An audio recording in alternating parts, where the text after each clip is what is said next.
આજે તારીખ 31/7/2025 રોજ રાજીવ ગાંધી ભવનની બહાર મહિલાઓની સુરક્ષા માટે કોંગ્રેસના મહિલા નેતાઓ દ્વારા વિરોધ પ્રદર્શન રૂપે પદયાત્રા કરી હતી। આ પદયાત્રા રાજીવ ગાંધી ભવનથી શરૂ થઈને કોચરબ આશ્રમ ખાતે સમાપ્ત થઈ હતી।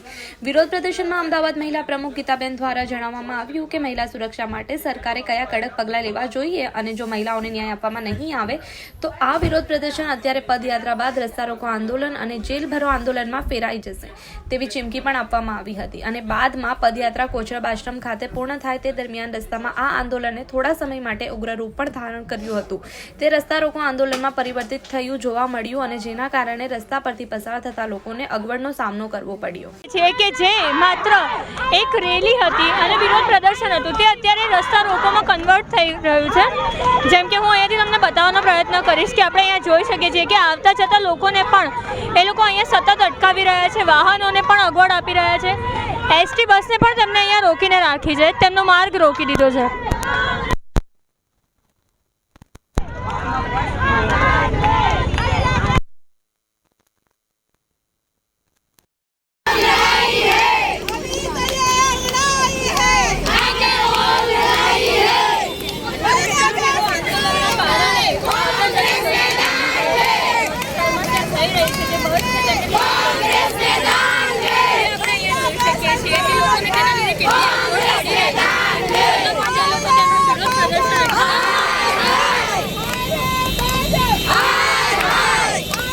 અમારી આજે 3 માંગો લઈને મહિલા કોંગ્રેસ રેલી સ્વરૂપે વિરોધ કરવા માટે નીકળી છે। સરકાર સામે અમારી 3 માંગો છે। એક તો મહિલા સુરક્ષા પૂરી પાડો, કારણ કે સરકાર હંમેશા મહિલાઓને સુરક્ષિત પૂરી પાડવામાં નિષ્ફળ નીવડી છે।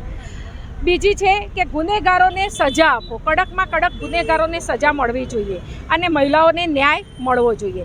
તો અમારી આ 3 માંગોને લઈને અમે આજે રેલી સ્વરૂપે સરકાર સામે અવાજ ઉઠાવ્યો છે, કારણ કે ગુજરાતની અંદર અને આખા દેશની અંદર મહિલાઓ ક્યાંય સુરક્ષા જોવા મળતી નથી।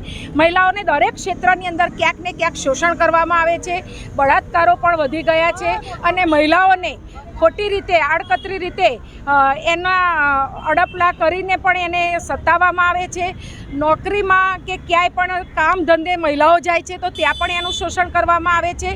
તો આ રીતે દરેક ક્ષેત્રની અંદર મહિલાઓનું ક્યાંક ને ક્યાંક શોષણ થઈ રહ્યું છે, મહિલાઓ સામે અન્યાય થઈ રહ્યો છે અને અમારી માંગ છે કે આ અન્યાયની સામે અમને ન્યાય મળે। મહિલાઓ જ્યારે પણ અવાજ ઉઠાવે છે ત્યારે તેને દબાવી દેવામાં આવે છે અને એને સતત માનસિક ટોર્ચર કરી અને એને એના ન્યાયની માગણીમાંથી પીછેહટ કરે એના માટેના પ્રયાસો કરવામાં આવે છે। એનું તાજું જ ઉદાહરણ આપણે જોઈએ તો હમણાં જ જુલાઈ મહિનાની અંદર ઓડિશાની અંદર બાલાસિયોરમાં યુનિવર્સિટીની વિદ્યાર્થીની જેનું શોષણ થઈ રહ્યું હતું કોલેજની અંદર અને એ દીકરીએ જ્યારે એના સામે અવાજ ઉઠાવ્યો ત્યારે એને એટલી બધી માનસિક ટોર્ચર કરવામાં આવ્યું અને એને જ્યારે ધરણા કર્યા ત્યારે પણ એને ખોટી રીતે ધમકીઓ આપવામાં આવી, ડરાવવામાં આવી અને આખરે એ દીકરીએ અગ્નિસ્નાન કરી લીધું અને એનું મૃત્યુ થયું।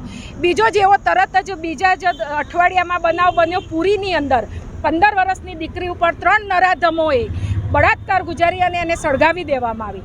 આવા ગુજરાતની અંદર પણ અનેક કિસ્સાઓ બન્યા છે। સુરતની અંદર વોર્ડ નંબર 8ના મહામંત્રી ભાજપના અને એમણે પણ એક દીકરીને લગ્નની લાલચ આપી અને એનું શોષણ કર્યું અને બળાત્કાર ગુજાર્યો અને એને દગો આપ્યો અને એને હેરાન કરી।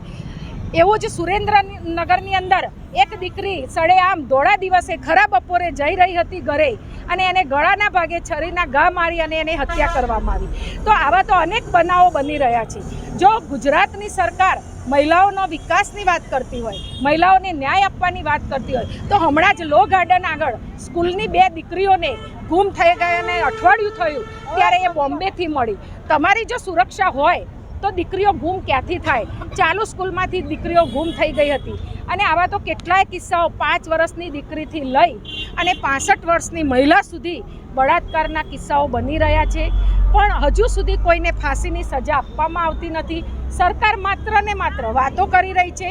સરકારને અમારે કહેવું છે કે તમે સજા કડક આપો તો એ સજા જોઈ અને આ ગુનેગારો આવું કૃત્ય કરતા અટકશે।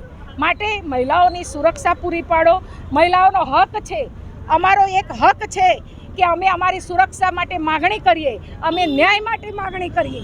તો આ માગણીને લઈ અને આજે અમે રેલી સ્વરૂપે વિરોધ કરી રહ્યા છીએ। હમણાં જ ગઈ નવરાત્રિની અંદર એક દીકરી ગરબા ગાવા નીકળી હતી અને એના બોયફ્રેન્ડ સાથે બેઠી હતી અને એને નરાધમો ખેંચીને લઈ ગયા અને બળાત્કાર કર્યો. જો સુરક્ષા પૂરી પાડતા હોય અને સુરક્ષિત હોય તો આવા બનાવો બને નહીં. એટલે આ પોકળ વાતો છે, ખોટી વાતો છે, ખોટી જાહેરાતો છે. માત્ર ને માત્ર રેકોર્ડ ઉપર એમની વાતો હોય છે, અમલ થતો નથી. અમલ કરાવવા માટેનું આ એક આંદોલન છે.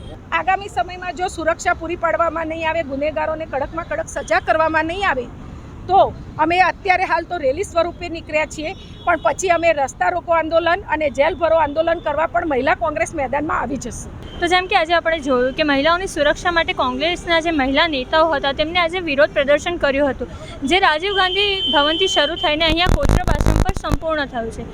આ વિરોધ પ્રદર્શન તમે રસ્તામાં પણ જોયું કે કેટલું ઉગ્ર થયું હતું અને તે સિવાય તેમને તેમનો વિરોધ પ્રદર્શન કર્યો. તેમને તેમના પોઈન્ટ ઓફ વ્યૂ મૂક્યા કે તેમના મત અનુસાર જે દોષીઓ છે તેમને શું સજા મળવી જોઈએ અને તે સિવાય તેમને અહીંયા રસ્તા રોકો આંદોલન પણ શરૂ કરી દીધું હતું. હવે આવા જ અવનવા ન્યૂઝ જોવા માટે સત્યડે ન્યૂઝ પર બન્યા રહો. કેમેરામેન વિનોદ પરમાર સાથે રિયા બ્રહ્મભટ્ટ. જો તમે આ વિડીયો ફેસબુક પર જોઈ રહ્યા છો તો લાઈક અને ફોલો કરો અને યુટ્યુબ પર જોઈ રહ્યા છો તો અમારી ચેનલને સબસ્ક્રાઇબ કરો. satyade.com આઝાદી સમાચારોની.